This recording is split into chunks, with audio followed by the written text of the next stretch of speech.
ਇਹ ਨੰਬਰਦਾਰ ਨਾ ਉਹਦਾ ਨਾਮ ਮੰਗਲ ਸਿੰਘ ਸੀ। ਮੰਗਲ ਸਿੰਘ ਸੀ। ਉਹਦੀ ਪਿੰਡ ਨਾਮ ਨਿਆਈ ਮਰਬਾਦ ਵੀ ਨਹੀਂ, ਉਹ ਚੰਗੇ ਸਨ, ਮਾੜੇ ਨਹੀਂ ਸਨ ਹੈਗੇ, ਬਹੁਤ ਚੰਗੇ ਸਨ। ਹੁਣ ਦੇ ਨਹੀਂ ਚੰਗੇ। ਉਹਦਾ ਚੱਕ ਨੰਬਰ 441 ਪੁੱਜੇ ਸੀ ਤੇ ਬਜ਼ੁਰਗਾਂ ਨਾਲ ਕੋਈ ਗੱਲਬਾਤ ਕਰਦੇ ਆ।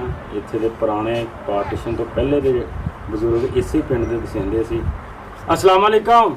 ਵਾਹ ਵਾਹ ਬਜ਼ੁਰਗੋ ਕੀ ਹਾਲ ਆ ਤੁਹਾਡਾ? ਸਦੀਕ ਮੁਹੰਮਦ ਸਦੀਕ ਸਦੀਕ। ਹਾਂਜੀ।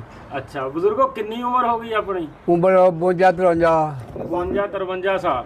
ਹਾਂਜੀ। ਨਹੀਂ 92 ਦੁਬਾਰਾ ਦੱਸੋ, ਭੁੱਲ ਰਹੇ ਆ। 92 93 92 93 ਸਾਲ। 92 93 ਜਦੋਂ ਪਾਕਿਸਤਾਨ ਬਣਿਆ ਸੀ ਕਿੰਨੀ ਕੁ ਉਮਰ ਸੀ ਤੁਹਾਡੀ? ਹਾਂਜੀ ਦੱਸੋ ਥੋੜਾ। ਜਦੋਂ ਪਾਕਿਸਤਾਨ ਬਣਿਆ ਤੁਹਾਡੀ ਕਿੰਨੀ ਉਮਰ ਸੀ ਮੀਆਂ ਜੀ? ਉਦੋਂ ਹੈਗੇ ਸੀ ਕੋਈ 13 14 ਸਾਲ। ਸਿੱਖੀ ਸਾਰੇ ਰਹਿੰਦੇ ਸੀ ਕਿ ਮੁਸਲਮਾਨ ਵੀ ਸੀਗੇ? ਮੁਸਲਮਾਨ ਇਸ ਪਿੰਡ 'ਚ ਸਿੱਖ ਹੀ ਕਰੇ ਮੁਸਲਮਾਨ ਵੀ ਰਹਿੰਦੇ ਸੀ ਜੀ? ਮੁਸਲਮਾਨ ਦੇ ਹੈਗੇ 10 12 ਘਰ, 10 ਬਾਕੀ ਸਾਰੇ 10 12 ਸਾਈਆਂ ਦੇ, ਬਾਕੀ ਸਾਰੇ ਸਿੱਖ ਸਨ।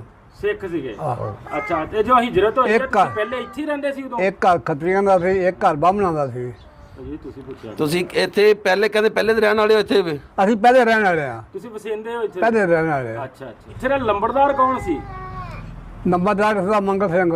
ਮੰਗਲ ਸਿੰਘ। ਹਾਂਜੀ। ਇਹ ਕਿੰਨੇ ਭਰਾ ਸੀਗੇ? ਉਹ ਦੋ ਭਰਾ ਸਨ, ਦਾ ਨਾਂ ਇੱਕ ਦਾ ਨਾਮ ਬੰਤਾ ਸਿੰਘ ਸੀ ਹਾਂਜੀ। ਤੇ ਜਿਹੜਾ ਨੰਬਰਦਾਰ ਹੈ ਨਾ ਉਹਦਾ ਨਾਮ ਮੰਗਲ ਸਿੰਘ ਸੀ। ਮੰਗਲ ਸਿੰਘ ਸੀ। ਉਹਦੀ ਪਿੰਡ ਨਾਮ ਨਿਆਈ ਮਰਬਾਦ ਮੀਨ, ਹਾਂਜੀ।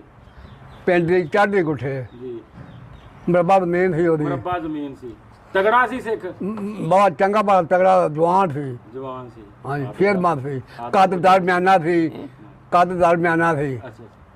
ਨਾ ਬਹੁਤਾ ਵੱਡਾ ਸੀ ਨਾ ਛੋਟਾ, ਦਰਮਿਆਨਾ ਕੱਦ ਸੀ। ਉਹਨਾਂ ਦਾ ਰਹਿائش ਕਿੱਥੇ ਸੀ? ਘਰ ਕਿੱਥੇ ਸੀ ਉਹਨਾਂ ਦਾ ਜੀ? ਰੈਸ਼ ਉਹਨਾਂ ਦਾ ਹੈਗਾ ਛੱਪੜ ਦੇ ਕੱਲੇ ਦੇ ਕੋਲ, ਪਿੰਡ ਦੇ ਚੌਕ 'ਚ। ਤੇ ਹੁਣ ਹੈਗੀ ਆ ਕਿ ਕੋਈ ਨਹੀਂ? ਉਹ ਜਗ੍ਹਾ ਕਿਹੜੀ ਹੁਣ ਆਪਣੀ ਜਿਹੜੀ ਭਲਾ? ਹੈਂ? ਉਹ ਜਗ੍ਹਾ ਕਿਹੜੀ ਜਿਹੜਾ ਘਰ ਸੀ ਉਹਨਾਂ ਦਾ? ਕਿਹੜੀ ਜਗ੍ਹਾ? ਹਾਂਜੀ। ਮਿੰਬਰਾਂ ਵਾਲੀ। ਮੈਂਬਰਾਂ ਵਾਲੀ। ਹਾਂ। ਅੱਛਾ ਅੱਛਾ। ਪਿੰਡ ਉਹਦੇ ਨੰਬਰਦਾਰ ਰਹਿੰਦੇ ਹੁਣ ਵੀ ਜੀ? ਹੁਣ ਵੀ ਨੰਬਰਦਾਰ ਰਹਿੰਦੇ ਨੇ, ਉਹਨੇ ਪਿੰਡ ਨੰਬਰਦਾਰ ਰਹਿੰਦੇ ਨੇ। ਉਸ ਹੱਥ 'ਚ ਹੁਣ ਵੀ ਨੰਬਰਦਾਰ ਰਹਿੰਦੇ ਨੇ। ਠੀਕ ਆ। ਪਹਿਲੇ ਵੀ ਲੰਬੜਾ ਕੋ ਸੀ, ਹੁਣ ਵੀ ਲੰਬੜਾ ਕੋਈ? ਹੁਣ ਵੀ ਨੰਬਰਦਾਰ ਕੋਲ ਹੈ। ਅੱਛਾ। ਤੇ ਬਜ਼ੁਰਗੋ ਤੁਹਾਡਾ ਕੀ ਨਾਮ ਆ? ਅਬਦੁਲ ਮਜੀਦ ਹੈ ਜੀ। ਅਬਦੁਲ ਮਜੀਦ। ਤੁਸੀਂ ਇੱਥੇ ਹੀ ਪੈਦਾਇਸ਼ ਹੋਈ ਹੈ? ਹਾਂਜੀ ਮੇਰੀ ਪੈਦਾਇਸ਼ ਉਹਨਾਂ ਦਾ ਰਹਿਣ ਸਹਿਣ ਸਿੱਖਾਂ ਦਾ ਤੁਹਾਡੇ ਨਾਲ ਵਰਤਾਓ ਕਿੱਦਾਂ ਦਾ ਸੀ? ਬਤਾਓ ਬਹੁਤ ਚੰਗਾ ਸੀ, ਹਾਂਜੀ। ਬਹੁਤ ਚੰਗਾ ਸਿੱਖਾਂ ਦਾ। ਹਾਂ। ਜਿੰਨਾ ਸਾਰਾ ਪਿੰਡ ਸਿੱਖਾਂ ਦਾ ਸੀ ਨਾ, ਹਾਂਜੀ। ਅਸੀਂ 10 12 ਘਰ ਸਨ ਮੁਸਲਮਾਨਾਂ ਦੇ, ਹਾਂਜੀ। ਤੇ ਵਰਤਾਅ ਬਹੁਤ ਅੱਛਾ ਕਰਦੇ ਸਨ। ਜੀ। ਹੁਣ ਦੇ ਚੰਗੇ ਆ ਕਿ ਉਹ ਚੰਗੇ ਸੀ? ਨਹੀਂ, ਉਹ ਚੰਗੇ ਸਨ, ਮਾੜੇ ਨਹੀਂ ਸਨ ਹੈਗੇ, ਬਹੁਤ ਚੰਗੇ ਸਨ। ਹੁਣ ਦੇ ਨਹੀਂ ਚੰਗੇ? ਹੁਣ ਵੀ ਚੰਗੇ ਨੇ, ਸਾਡਾ ਪਿੰਡ ਅਜੇ ਵੀ ਚੰਗਾ ਹੈ। ਸਾਡਾ ਪਿੰਡ ਜਗ੍ਹਾ ਬਹੁਤ ਪਿੰਡਾਂ ਨਾਲੋਂ ਨਾ ਹਾਂਜੀ। ਸਾਡਾ ਪਿੰਡ ਅਜੇ ਵੀ ਚੰਗਾ ਹੈ। ਅਸੀਂ ਲੰਬੜਦਾਰ ਦਾ ਨੰਬਰਦਾਰ ਦਾ ਨਾਮ ਕੀ ਸੀ? ਮੰਗਲ ਪੁੱਛਦੇ ਨੇ। ਮੰਗਲ ਸਿੰਘ ਵੇਖਿਆ, ਉਹਦਾ ਨਾਮ ਮੇਰਾ ਖਿਆਲ ਬੂਟਾ ਸੀ, ਬੂਟਾ ਸੀ। ਬਹੁਤ ਜਵਾਨ ਸੀ, ਠੀਕ ਹੈ।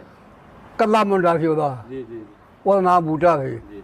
ਅੱਛਾ ਭਾਈ ਜਵੇਦ, ਜਿਹੜਾ ਮੰਗਲ ਸਿੰਘ ਹੈ ਉਹਦੇ ਦੋ ਬੱਚੇ ਸਨ। ਹਾਂਜੀ। ਤੇ ਬਜ਼ੁਰਗ ਇਹੀ ਰਹਿ ਗਏ ਨੇ? ਇਹ ਬਜ਼ੁਰਗ ਆਪਣੇ ਉਸ ਟਾਈਮ ਤੇ ਤੁਸੀਂ ਰਹਿ ਗਏ ਜਾਂ ਬਾਬਾ ਮਿਰਜ਼ਾ ਹੀ ਰਹਿ ਗਿਆ? ਮੇਰਾ ਖਿਆਲ ਹੈ ਕਿਵੇਂ? ਬਾਬਾ ਮਿਰਜ਼ਾ ਤੇ ਤੁਸੀਂ ਰਹਿ ਗਏ ਜੀ। ਮੇਰਾ ਲੋ ਪੁਰਾਣੇ ਜਿਹੜੇ ਬਾਬੇ ਨੇ ਜੀ ਆਪਣੇ ਪਿੰਡ। ਨਹੀਂ ਮਿਰਜ਼ਾ ਤਾਂ ਨਹੀਂ ਇੱਥੇ ਹੈ। ਪੁਰਾਣਾ ਬੰਦਾ? ਹਾਂਜੀ, ਬਾਬਾ ਮਿਰਜ਼ਾ ਹੀ ਹੈ ਮੇਰਾ ਖਿਆਲ ਹੈ ਜੀ। ਕਿਹੜਾ? ਬਾਬਾ ਮਿਰਜ਼ਾ ਸਾਂਦਾ। ਨਹੀਂ ਨਹੀਂ ਨਹੀਂ ਨਹੀਂ ਨਹੀਂ, ਮੁਖਤਾਰ ਜਿਹੜਾ ਹੈਗਾ ਜਲੰਧਰੀ, ਉਹ ਪੁਰਾਣਾ ਹੈ ਜਾਂ ਉਹਦਾ ਕੀ ਹਿਸਾਬ ਹੈ ਜੀ? ਜਿਹੜਾ ਨਾ ਇਸ ਬਾਰੇ ਚ ਕੋਈ ਨਹੀਂ, ਇਹਦੇ ਮਾਦਰ ਹੋ ਕੇ ਆਏ ਉਹ ਨੇ। ਤਾਂ ਬਾਅਦ ਚ ਅੱਛਾ। ਆਪਣੇ ਨਾਲ ਤੁਹਾਡੇ ਤੋਂ ਇਹਦੇ ਮਾਦਰ ਹੋ ਕੇ ਤੁਸੀਂ ਉਹ ਜਿਹੜੇ ਸਿੱਖਾਂ ਨੂੰ ਜਾਣਦੇ ਸੀ? ਬਸਿੰਦਾ ਬਸ ਬਾਬਾ ਜੀ ਹਾਂਜੀ। ਨੇ ਕਹਿੰਦੇ ਪਿੰਡ 'ਚ ਬਸ ਤੁਸੀਂ ਉਹ ਜਿਹੜੇ ਹੁਣ ਸਿੱਖਾਂ ਨੂੰ ਜਾਣਦੇ, ਬਾਕੀ ਤੇ ਮੇਰੇ ਨਾਲ ਕੋਈ ਵੀ ਨਹੀਂ ਆ ਜੀ। ਨਹੀਂ, ਕੋਈ ਨਹੀਂ ਹੈਗਾ। ਇੱਕੋ ਖੂਹ ਸੀ ਵੱਡਾ ਸਾਰਾ, ਅੱਛਾ। ਉਹਨੂੰ 4 ਭੌਣੀਆਂ ਲੱਗੀਆਂ ਹਨ। ਹੂੰ। ਆਹ ਬੋਕਾ ਪਾਣੀ ਕੱਢਣ ਵਾਲੀਆਂ, ਘਰ ਨਲਕਾ ਹੈਗਾ ਸੀ। ਸਿਰਫ ਮੰਗਲ ਸਿੰਘ ਦੇ ਘਰ ਸੀ? ਹਾਂ, ਹੋਰ ਪਿੰਡ ਚ ਉਹ ਕੋਈ ਕੋਈ ਨਹੀਂ? ਨਹੀਂ ਨਾ। ਬੰਤਾ ਸਿੰਘ ਹਾਂਜੀ। ਇਹਦੇ ਘਰ ਖੂਹੀ ਹੈਗੀ ਬਹੁਤ ਸੀ। ਸ਼ੁਕਰੀਆ ਜੀ, ਅੱਲਾ ਤੁਹਾਨੂੰ ਸਿਹਤ ਦੇਵੇ, ਤੰਦਰੁਸਤੀ ਦੇਵੇ।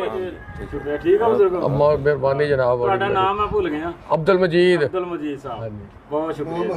ਇੱਥੋਂ ਦਾ ਜੀ। ਤੁਸੀਂ ਇਮਾਮ ਮਸਜਿਦ ਹੋ? ਹਾਂਜੀ ਇਮਾਮ ਮਸਜਿਦ। ਅਸਲਾਮ ਵਾਲੇਕੁਮ।